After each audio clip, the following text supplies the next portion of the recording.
Have you ever noticed a quiet shift in someone you love? Something subtle, like a light dimming, but slowly, gently, over time.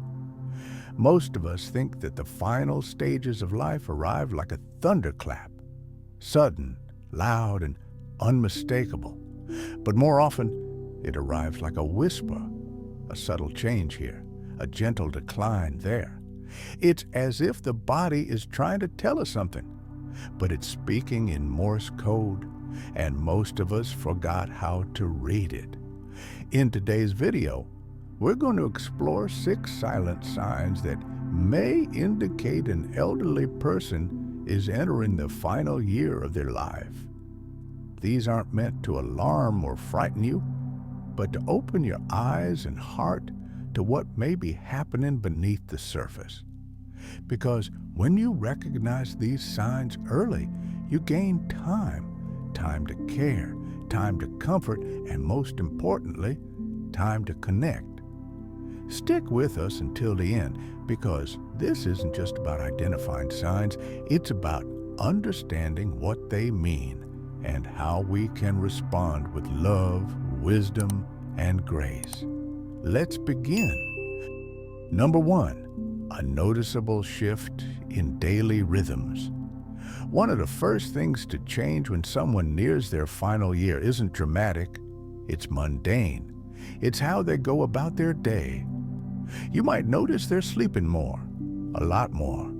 Not the cozy Sunday afternoon nap kind of sleep, but long stretches, followed by more napping, followed by falling asleep during their favorite show. Even reruns of Matlock can't keep them awake anymore. They may eat less too. That hearty appetite for pancakes, bacon, or their secret stash of cookies, it fades. Suddenly, they're nibbling like a bird. If the bird was also uninterested in food, why does this happen? Well, as the body begins to slow down, so does the metabolism. Energy isn't being used the same way, so the demand for food and activity drops. The body, in a way, starts preparing to conserve its final resources. But here's the important part. This isn't laziness. It's not boredom. It's biology. The body is saying, let me rest. I'm winding down. If you see your loved one sleeping more, withdrawing from daily routines, or skipping meals, it might be a sign worth listening to. Not with panic, but with care. Number 2, a growing indifference to things that once mattered. You ever notice how the little things once meant a lot? Watering the plants, checking the mail, chatting with neighbors, folding laundry while judging people on daytime TV. But suddenly, it's like they just stop caring. That cherished garden gets a little weedy. The crossword puzzle stays half-finished. Even the family gossip doesn't spark the same interest. They're not upset. They're just detached. Now, we're not saying every dropped hobby is a sign of impending doom. Sometimes people just get bored of Sudoku. But when there's a clear, ongoing withdrawal from passions and routines that once brought joy, that's something more. Emotionally and mentally, this disengagement is part of a larger transition. It's as if their focus turns inward, like they're preparing emotionally for something we can't fully see. In hospice care, this is known as letting go of attachments. It's not depression. It's not giving up. It's a natural shift in priorities from the outside world to inner peace. If your loved one is gently pulling away from things they once loved, don't force them to re-engage. Instead, offer gentle company. Share silence. Listen when they speak, even if it's only a few words. Sometimes being there is all they need. Number 3, fluctuating clarity, moments of sharpness, followed by fog. This one's tricky. One day they're sharp as ever. They remember your birthday, tell a story from 1963 in full detail and even correct you on your grammar. They're not wrong, by the way. Then the next day, confusion. They can't remember what year it is, or they ask about someone who passed away years ago. It's like their mind is flickering. A candle glowing bright one moment, dim the next. This isn't just memory loss, it's not classic dementia, though the two can overlap. It's a more profound shift that often begins in the last year of life. Medical experts call it cognitive variability, moments of lucidity followed by fog and back again. It's the brain's way of easing out, one foot in this world and one in the next.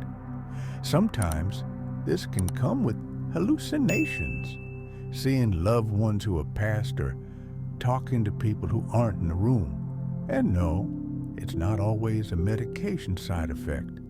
It might be easy to correct them or remind them what's real, but sometimes it's more helpful to walk with them in their world, gently and without fear. When the mind wanders, it's not always a sign of loss. It may be a sign of transition.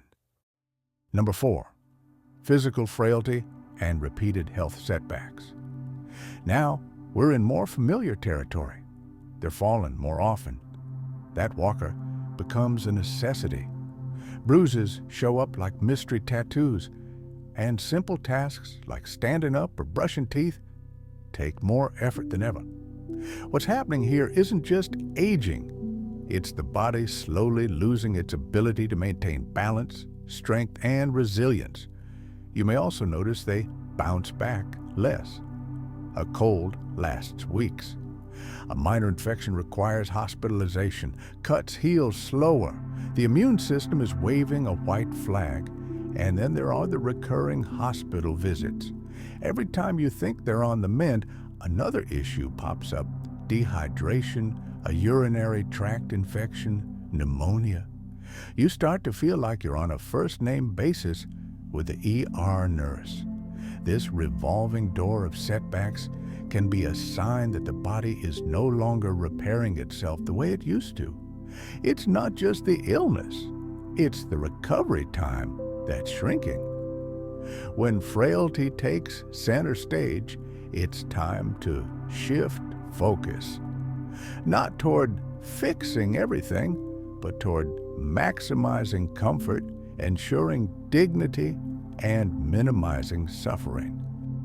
Number 5, changes in breathing, circulation, and skin color. Okay, this one is more subtle, but powerful. You might notice your loved one's breathing pattern changes. It becomes shallower, slower, or irregular. Sometimes there are long pauses between breaths, a pattern called Cheney-Stokes respiration. It's not dangerous or painful, just different. Their skin may get cooler to the touch, especially the hands, feet, and nose. You might see a pale or bluish tone known as mottling, especially around the fingertips. Why? The heart, which has been faithfully pumping for decades, is beginning to slow. Blood flow is prioritized to the brain and core organs. Extremities take a back seat. You might also hear gurgling sounds when they breathe, what some call the death rattle. While it sounds concerning, it's usually not distressing for the person experiencing it. But for families, it can be heartbreaking. Just remember, these signs are part of the body's natural shutting down process. It's not a failure, it's a finale. And it deserves calm, presence, and love, not panic. Number 6, a sudden surge of energy or clarity. This one might surprise you. In some cases, near the very end, a person may experience a sudden burst of energy. They sit up. They ask for their favorite meal. They make jokes. They seem better. It's beautiful and confusing. This phenomenon is known in palliative care as the rally. It may last minutes, hours, or even a day. And for many families, it brings hope that maybe things are turning around. But in most cases, this is the body's final act, a last release of adrenaline and mental clarity before the final decline.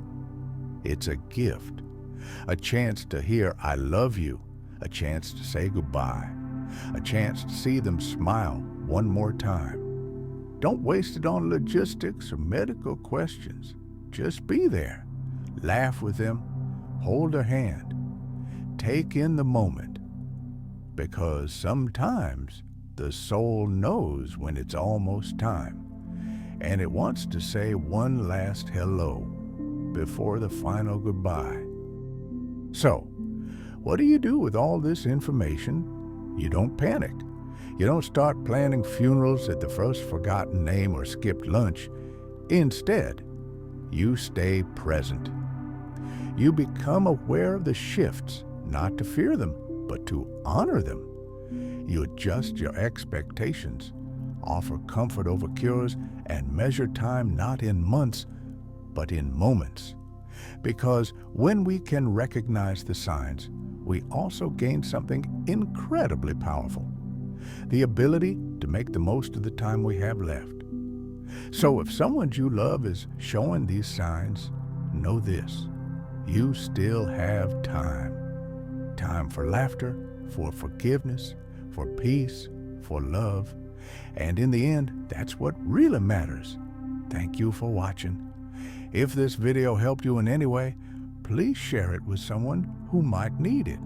And don't forget to like, comment, and subscribe to Time-Worn Echoes for more wisdom from the journey we all walk, sooner or later. If you'd like to support us further, you can do so by donating in the link in the description below. We'll see you in the next one.